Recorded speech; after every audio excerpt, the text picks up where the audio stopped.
You're listening to Stand Out, Get Noticed, episode 261.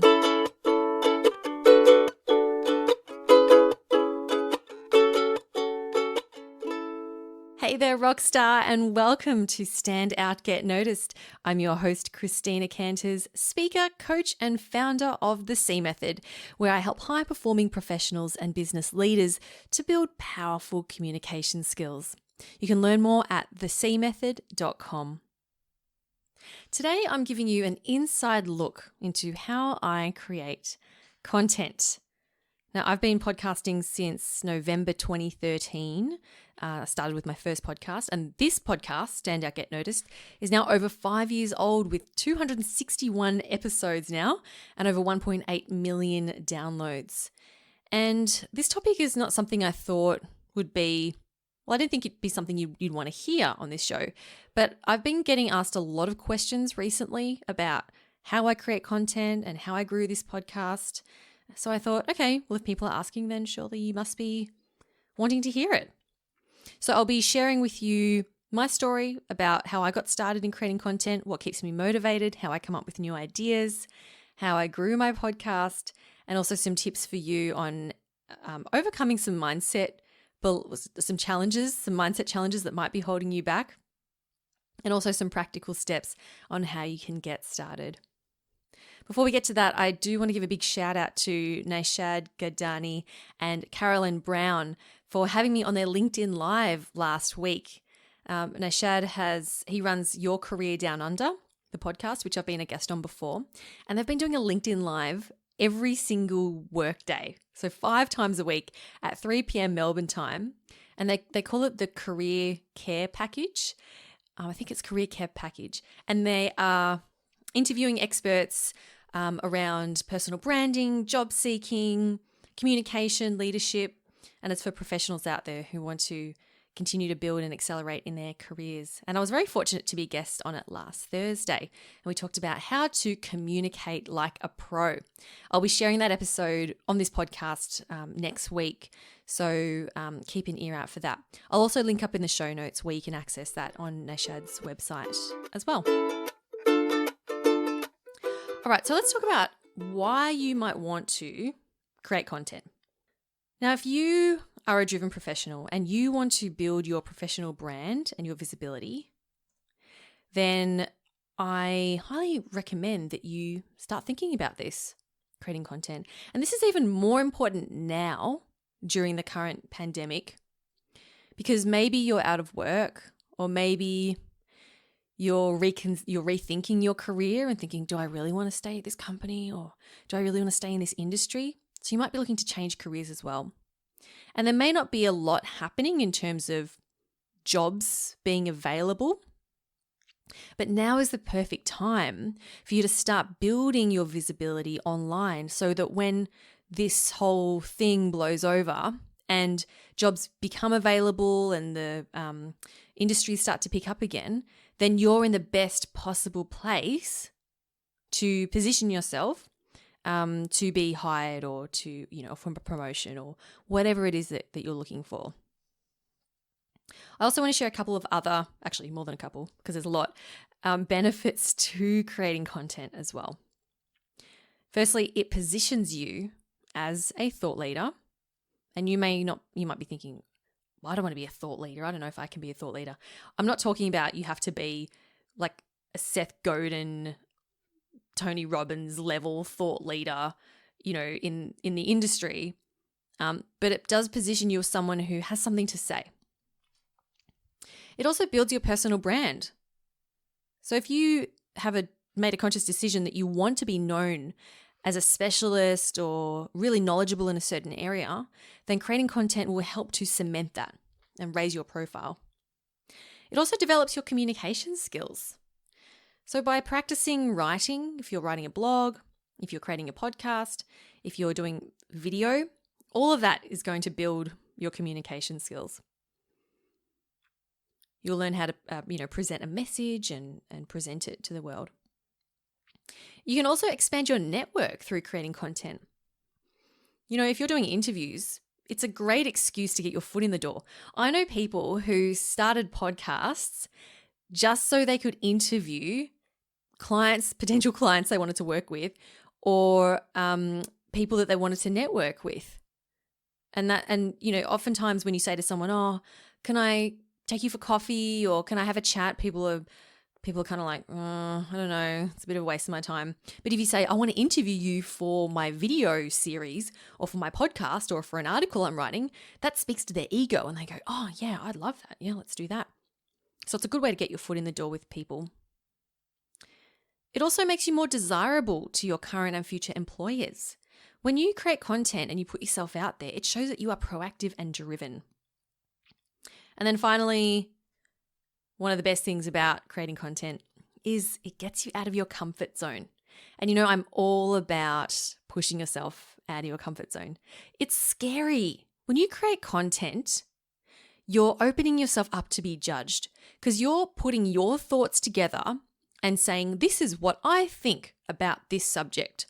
And then you're putting it out there and saying, "Hi, everyone. Hello, world. Hello, internet. Here's a little bit of me and my thoughts." And what that does is it opens up other people to saying, "Well, that's dumb," or "I don't like that idea," or "You're an idiot. I disagree with you." And that's really scary. We all hate being rejected, right? So it is scary doing that. So it definitely gives you a thick skin as well, and forces you out of your comfort zone. So that's a big hurdle for a lot of people. And I went through the same thing as well, which I'm going to share with you in a moment. All right, so those are some of the benefits to creating content.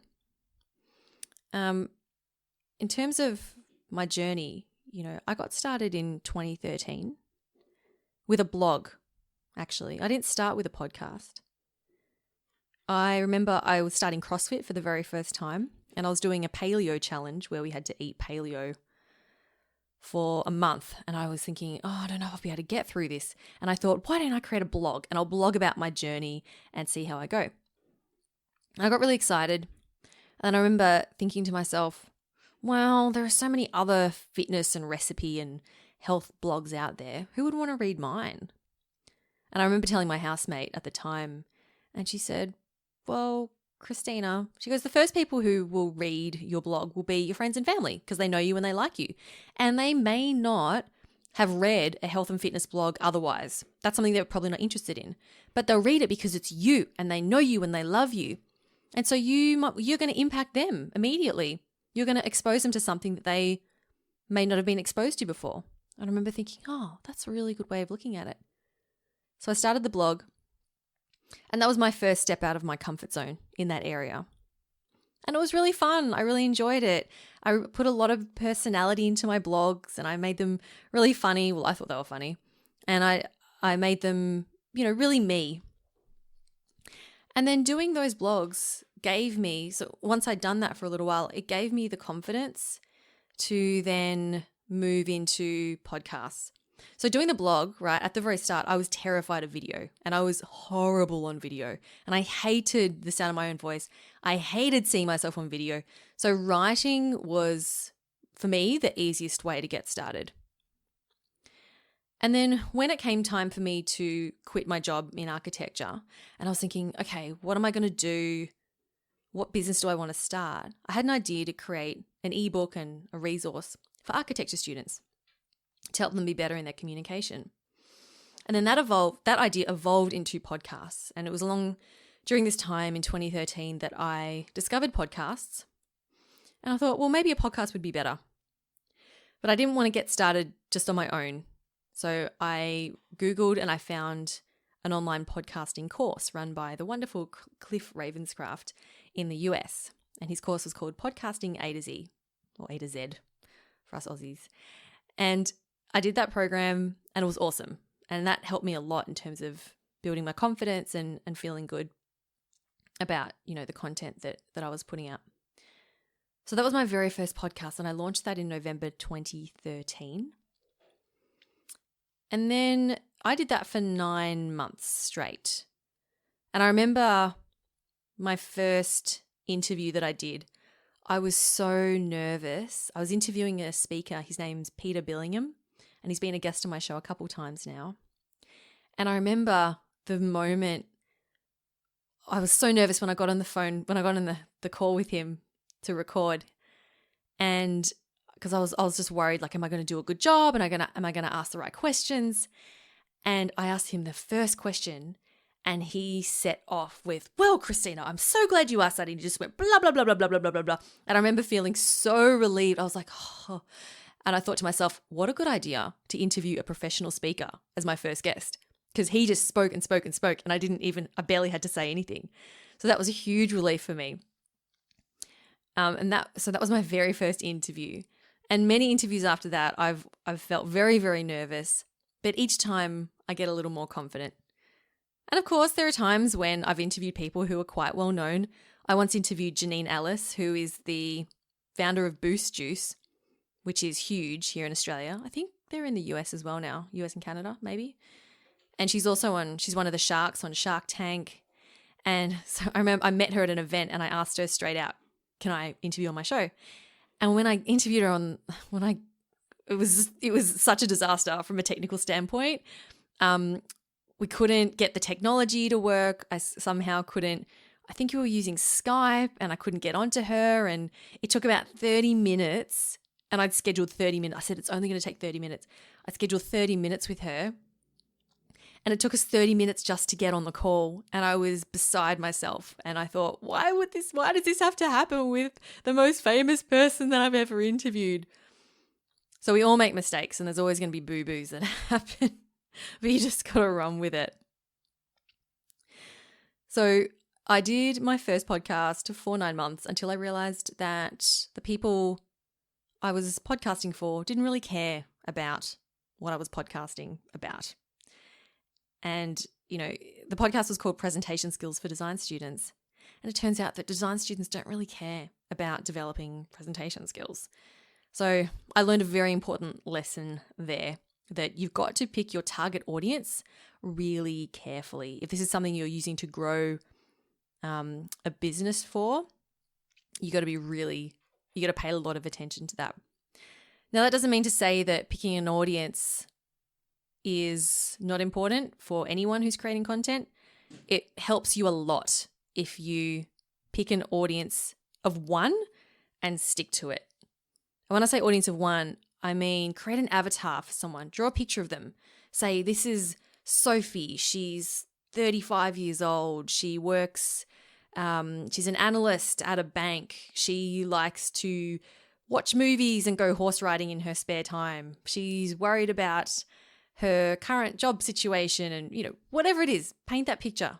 Makes it much easier for when you are writing your content or, putting together your podcast or whatever it is that you're doing. And so I launched this podcast in March 2015. I had a much clearer idea of my audience. I know I wanted to target ambitious professionals in the workplace who wanted to succeed in their career and who really cared about developing their communication skills and their leadership skills. And then I went from there. And I've been consistently producing a podcast every week. And I don't really know if there's much secret to growing an audience, but the biggest thing for me is put out quality content, do it consistently, take advantage of the feedback you receive, and basically tell everyone about your podcast. That's been it. Nothing, I wouldn't say anything too crazy with regards to how I grew it. And here I am today. So I want to address a couple of mindset challenges that I've encountered with people who tell me, I want to build my personal brand. I was thinking of, how do I do this? How do I increase my presence on LinkedIn? How do I build my brand? And I say to them, well, one of the best ways to do that, especially now when you can't get out and network with people, is to start writing some of your thoughts. Start a blog. Start to, take photos and put them out there and comment on people's posts. And then I remember there was one of my academy members I was talking to about this. And she said, but I don't have anything interesting to say. And of course, this reminds me of the episode I did last week with Maxine Cunningham, where we talked about that, yes, you have something interesting to share. We talked a lot, we talked in depth about how, why so many people hold themselves back from putting themselves out there and sharing what they think. And so I remember speaking to this Academy member, and she said, why, I don't have anything interesting to say about that. Isn't it just all common sense? And I said to her, all right, tell me one thing that you would potentially write a blog about. And she said, it would be for organizations on how to make big organizational decisions. I said, she said, that's really important, from a large business perspective. And she goes, but doesn't everyone already know that? Isn't that just common sense? And I said, no, that's not common sense. I don't know how to make big organizational decisions. I said, I would, if I was part of a big organization and I didn't know that, I would absolutely benefit from that. She said, okay. So if this is something that you're resonating with, if you think to yourself, well, why would anyone want to listen to someone talk about that? Who am I to share that? Isn't it just common knowledge? Doesn't everyone already know that?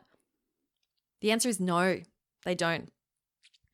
And here's the thing, even if they do already know it, the way that you tell the story, the way that you put your own spin on it is going to be different to the way anyone else does it.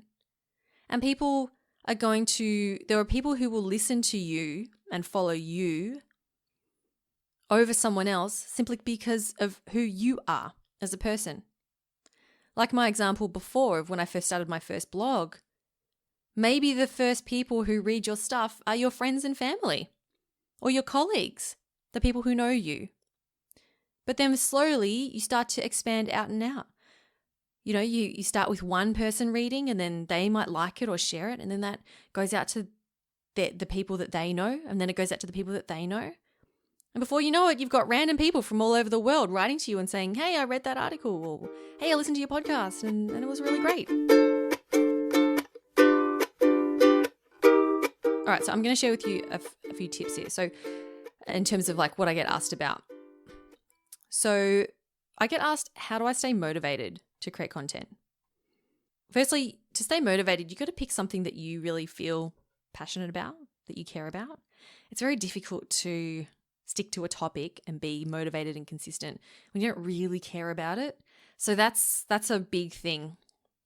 You don't necessarily have to be a huge expert on it, right? This is why people interview other experts or people who are more knowledgeable about the topic.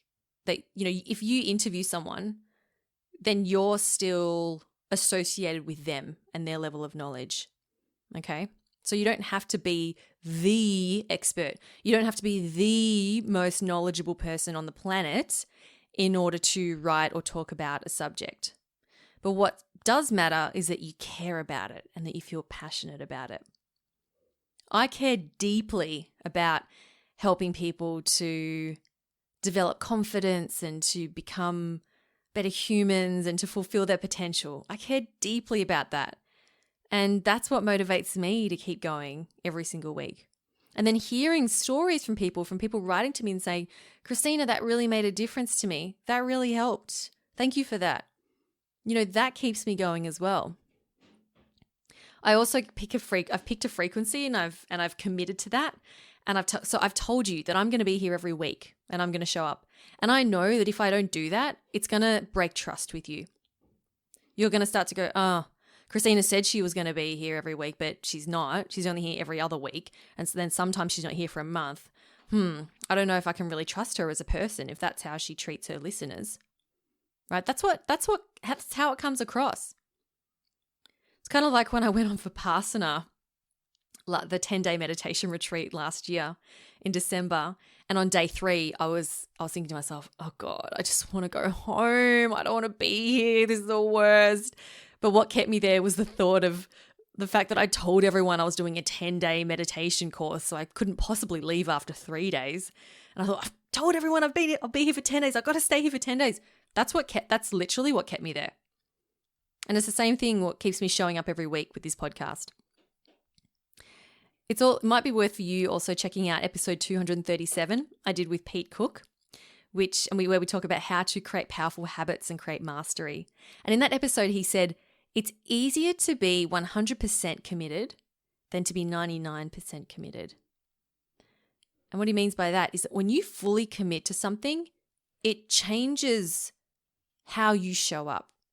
So for example, I don't wake up every Wednesday and go, should I release a podcast this week? I wake up every Wednesday and I go, what am I going to podcast about this week? You see, it completely changes the question. It's not about if, it's about what, which topic. So if you make that commitment publicly to your followers, I don't care how small your following is at the start, because it will be small. It's going to be like 0 people and then 1 person, but then it grows. But if you make that commitment to them, then you make that commitment and then you stick to it. Something else I also get asked is, how do I keep coming up with new ideas? People go over 250 episodes. Don't you run out of content? I've learned a few things. Well, I've learned a lot over the years about creating content. And firstly, the more content you create, the more ideas actually come to you. It's like a muscle. The more you use it, the stronger it grows. And you are forced to come up with new ideas. I just thought of this analogy just then, and I don't know if it works. It might work. So I've been reading a lot about childbirth and breastfeeding because some of you may not know if you haven't listened recently. I'm 15 weeks pregnant, actually almost 16 weeks pregnant at the moment. So I've been thinking a lot about this type of stuff. And when you're breastfeeding, right, the more you breastfeed, the more milk you produce, right? And your body actually produces, I didn't know this, but your body actually produces enough milk to sustain whatever frequency you're breastfeeding at.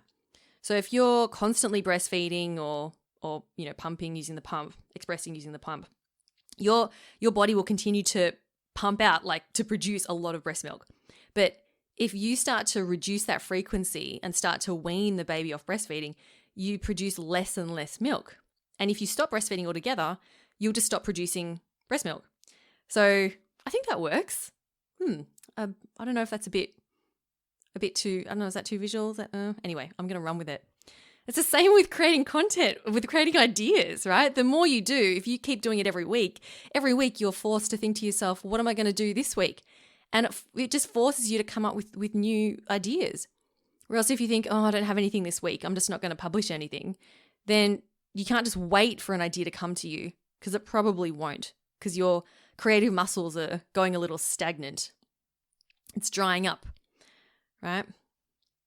So trust me, it will come to you. Now, at the very start, you might begin with a narrow topic focus. So you might think, okay, like for example, for me, I started off purely around public speaking skills. It was like public speaking, communication skills. And it's since evolved with me and what I'm interested in, because you will evolve as well. So now I cover topics, we talk about mindset, we talk about personal branding. Now I'm talking about content, right? And it all still comes back to the main themes of the podcast, but I'm definitely not just stuck to public speaking, because honestly, that would bore me, right? You've got to keep things interesting for yourself as well.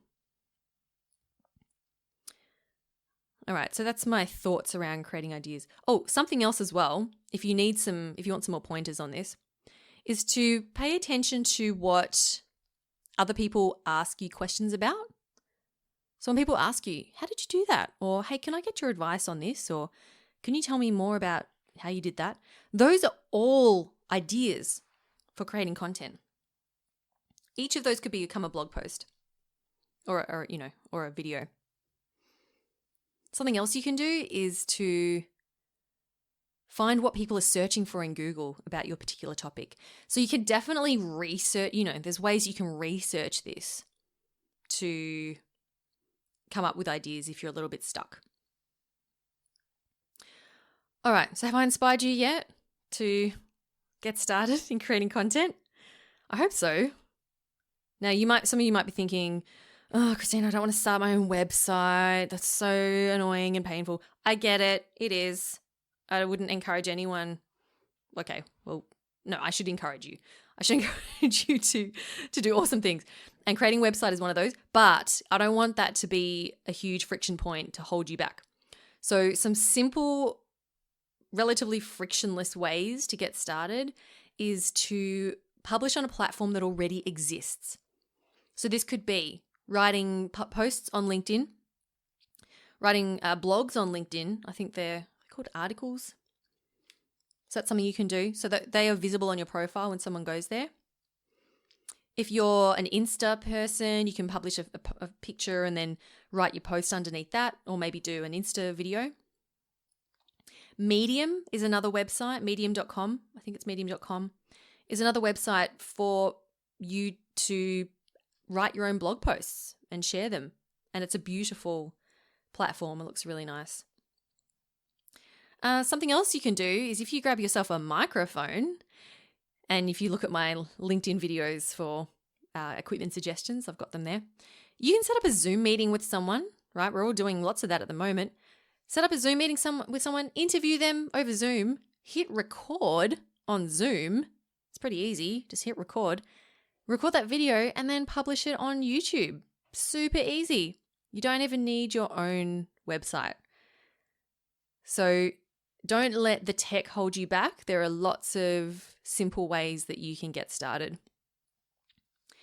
And if you're still not getting started, if this is something you want to do and you feel driven to do it, but you're still not doing it, I want you to really question yourself and be honest with yourself and ask yourself, why am I not doing this? What is holding me back? What is stopping me? And I don't want you to come up with fluffy excuses like, oh, I don't have a website, right? I want you to really dig deep and think to yourself, is it because I believe that I don't have anything interesting to share? Or is it because I'm afraid of potential criticism or rejection from others? Am I afraid that my ideas won't be seen as being any good? Okay. And if that is the case, then I want you to write yourself some affirmations and do what you can to break that thought pattern, and to tell yourself, you know what? There's plenty of idiots out there creating content.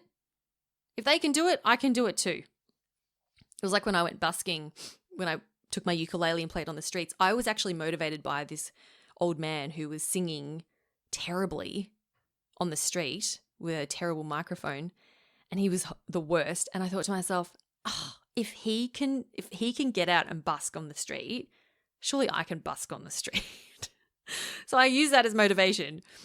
So just know that there are a lot of people out there who are less intelligent than you, who are less passionate than you, who are less well-spoken and communicate a lot worse than you, who have less opportunities than you, less educated than you, that are out there creating content and building profiles for themselves, right?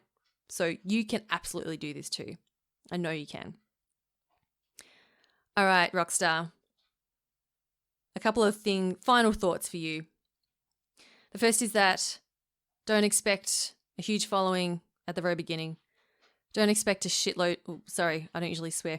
Don't expect a lot of likes or shares or follows or whatever at the very beginning. It takes time. It took me a good 18 months of podcasting every single week to build a really solid following and to start seeing leads coming into my website. It really does take persistence and a consistent effort. You can't, I didn't build up a body of 260 episodes just like that, right? It took 5 years. And it's always hard at the very start when you think, oh, it's part 1, article 1, episode 1, video 1. It seems so insignificant. But believe me, it's the start of something that grows into something that is truly significant and truly worthwhile. So I hope that you have enjoyed this episode, Rockstar, and that I have inspired you somewhat to start putting yourself out there and creating content.